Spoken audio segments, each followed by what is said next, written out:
Lütfen bunları görün. Bunları görebilmenin yolu da 28 Şubat'ı büyüklerden yaşanmışları dinlemek. Bizim eksiğimiz ne? 28 Şubat'la ilgili maalesef belgeseller, filmler, kitaplar çok az ortaya konabildi. Bunları ortaya koymadık. Bu anlamda üretici olamadık.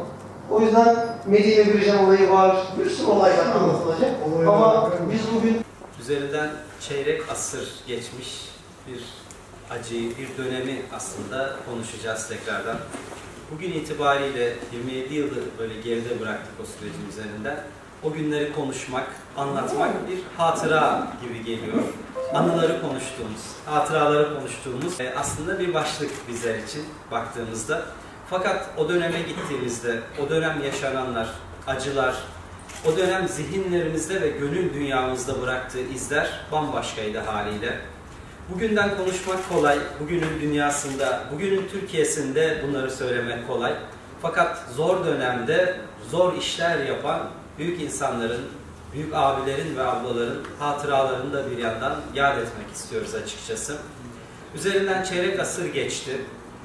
Çok ciddi mağduriyetler, çok ciddi acılar, çok büyük hatıralar, çok derin izler bıraktı hayatlarımızda 28 Şubat.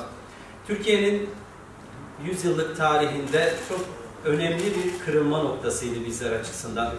O dönemin belki hani yoğun bir şekilde siyasi çıktılarını, siyasi sonuçlarını konuşuyoruz ama günün sonunda baktığımızda psikolojik olarak, sosyolojik olarak, ekonomik olarak ve eğitim camiası açısından çok önemli sonuçları vardı. Bugüne tesir eden, bugünü belirleyen çok önemli çıktıları oldu 28 Şubat'ın. Aslında bugün gün boyu biz 28 Şubat'ı konuşacağız. O günleri tekrardan hatırlamış olacağız. İmam Hatip okullarımızı, o dönemin en büyük mağduru olan eğitim camiası açısından İmam Hatip okullarımızı, İmam Hatip neslini dünüyle, bugünüyle ve geleceğiyle konuşacağız aslında. Sadece 28 Şubat'a, bundan 25 yıl öncesine takılıp kalmadan bugünleri ve Türkiye'nin yeni yüzyılını da beraberinde konuşmuş olacağız aslında. Bizler istiyoruz ki ülkemiz bir daha bu tip badireleri yaşamasın. Bu ülkemizdeki eğitim camiası açısından, gençlerimiz açısından geleceklerine ket vuracak hiçbir engele takılıp kalınmasın. Yolumuzu, bahtımızı, önümüzü kapatacak hiçbir engel bir daha karşımıza çıkmasın istiyoruz. Postmodern darbede köfteciler bile taraf olmak zorundaydı. Yani yayınlanan bir liste vardı. Orada yeşil sermaye ve yeşil olmayan sermaye diye psikolojik baskıya muhatap edilen büyük bir kesim var. Dindar kesim var. Şu enteresandır ki Hazreti Peygamber'in veda hutbesinde bir vurgusu var. Çok enteresan gelir bana. Bunları yine sizden sonraki insanlara duyurun. Ola ki duyanlar sizden daha iyi kavrarlar. Bu çok önemli bir şeydir. Ben bu Kurtuluşun Ölümü diye bir şiir var. Bunu yazarken bu duygularla yazdım. Yani İstiklal mahkemeleri sonunda savaşmış ama kıyafeti sarıklı cübbeli olan insanları asarak nasıl o zamanki bir haleti ruhi içerisinde o asılan insanlar dar ağacına çıktılar düşünerek o şeyi yazılmıştır. Hani ölümden değil, ölüme değil, biz dili bağlı gittiğe yanarız diye devam eden bir şiir bu. O marş da o günlerde çok dinleniyordu ve Marmara FM bu marş yüzünden bir ay kapatıldı. Siz bu hukuksuzluğu ya da keyfi durumu anlamak için örnekler bunlar. Çok kesit küçük örnekler. Yani savcı kaseti aldı, beni çağırdı ama içinde bir suç unsuru yok. Sadece duyguları anlatıyor. O anki duyguları. Oradan şuraya geleceğim. Günümüzde bir genç bu 28 Şubat olayları anlatılırken yok böyle bir şey olamaz. Mümkün değil. Bunlar hayal. Bu kadar olmaz. Olsaydı biz duyardık. Hayretleri karşısında tabii postmodern darbe dediğimiz gibi köftecileri bile töhmet altında bırakan, onlara bile korku salan böyle bir yaklaşımdı. Ama kim bunun sahibi yok. Üniversitede kız gidiyor kapının önünde yasakla karşılaşıyor. Orada bir günün güvenlik görevlisi var. Ne dekan var, ne rektör var, ne hiç kimse yok yetkililer. Hep böyleydi. Bu 28 Şubat dediğimiz şey biliyorsunuz Refah Yolu iktidara geldi. Refah Yol'da Necmettin Erbakan rahmetli başbakan oldu. O başbakan olunca biz Mazlumdere'de şey dedik. Ya memurlara başörtü serbestliği getirelim, onun için bir komisyon kuralım. Komisyon kurduk ve bu komisyonla güya biz başörtüsünü memurlarda serbest kılma çalışması yapacağız. Fakat sonbaharda kurduğumuz bu komisyon 1997'nin 28 Şubat'ına gelince başörtüsünü savunma komisyonuna dönüştü. Yani o gün geldiğinde 18 madde yayınlandı. Bu 18 madde ne istiyordu? Hükümetten bir cadı avı başlatmasını ve bütün dindarlığın, sadece başörtüsünün değil, ordudaki dindar subayların, camide vaaz edenlerin, Kur'an kurslarının, imam hatiplerin, üniversiteden başlayarak biliyorsunuz ortaokul seviyesine kadar adım adım yürüdüler.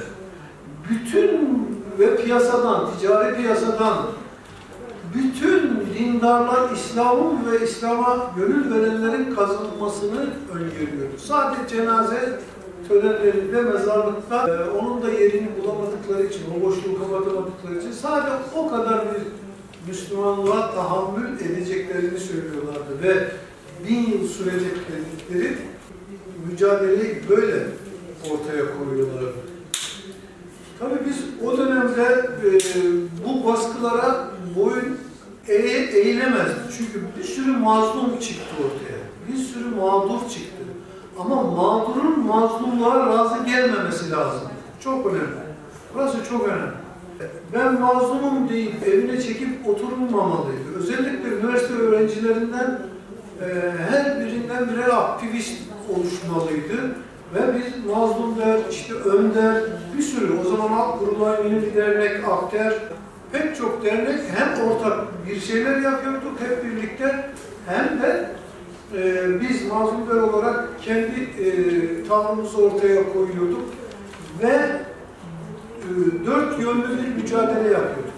Yani bu da şudur, mağdur olduğumuzda yapılabilecek zengin bir mücadele biçimini ortaya koyuyorduk. Bir tanesi hukuku mücadeleydi. Yani yapılan haksızlığı tespit ediyorduk. O yapılan haksızlık karşısında rehberlik, avukat rehberliği gösteriyorduk. 24 saat yönlendirilecek avukatlarımız vardı. 200 kadar avukat İstanbul'un değişik bölgelerinde hazır halde ihbarat bekliyordu. Ve yaşanacak süreçleri anlatıyordu. Hukuk süreçlerini, hakların insanları anlatıyordu. İkincisi, en zayıf kalınan yer siyasilerle ulaşmaya çalışıyorduk. Siyasi çözümler aramaya, muhalefet, özellikle muhalefet konuda ne diyor diye il başkanlıklarını geziyorduk. Yani onları sorunla yüzleştirmek için. Üçüncüsü kültürel mücadeleler yapmak istiyoruz. Çünkü insanların bütün yönleriyle ihata edecek sanatla direnmek hem çok etkili hem de daha kolay oluyor. Medya üzerinden, gösteriler üzerinden yaptığımız şeydi. Günde 3-4 gösteri yaptığımız oluyordu. Tabii sanatla yapılan